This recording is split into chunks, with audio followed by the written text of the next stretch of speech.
Messieurs, dames, bonjour. Aujourd'hui, je vais vous parler du bon sens. Le bon sens, il y a longtemps que personne ne sait plus ce que c'est, notamment en matière économique. C'est après que l'on s'étonne des impasses, que rien n'avance et que l'avenir s'écroule petit à petit pour une proportion de gens toujours plus importante.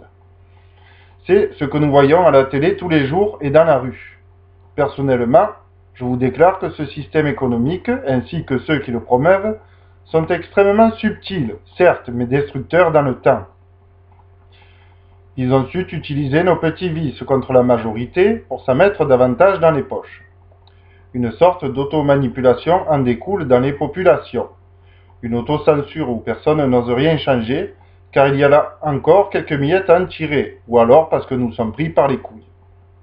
Mais attention aux conséquences nationales actuelles, et surtout après l'écroulement qui se prépare, si nous ne sommes pas raisonnables, adultes et solidaires. La bulle de la dette risque d'exploser, et cela peut faire mal. Pour d'autres, ce n'est que par simple ignorance qu'ils ne font rien, face à ce dieu économique au fonctionnement impalpable, dont les règles sont devenues incompréhensibles et ingérables au commun des mortels. Ils croient, se font détrousser ou y gagnent sans se poser de questions. En bref, ces ignorants adoptent la Bible en latin. Mais comme ils ne connaissent pas cette langue, ils ne peuvent en contredire les prélats qui les manipulent.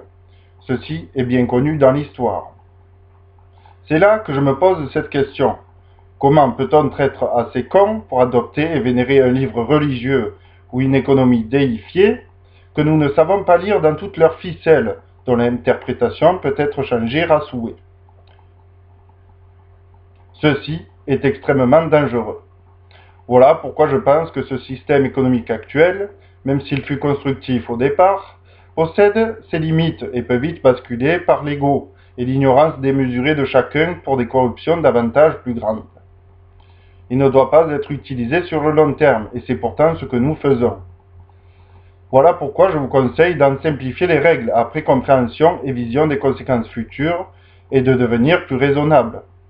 Si par contre vous pensez ne pouvoir rien changer à votre simple niveau, je vous conseille d'agir à cet exemple qui se trouve sur www.secretdutemps.fr ou sur petitlivredor.fr.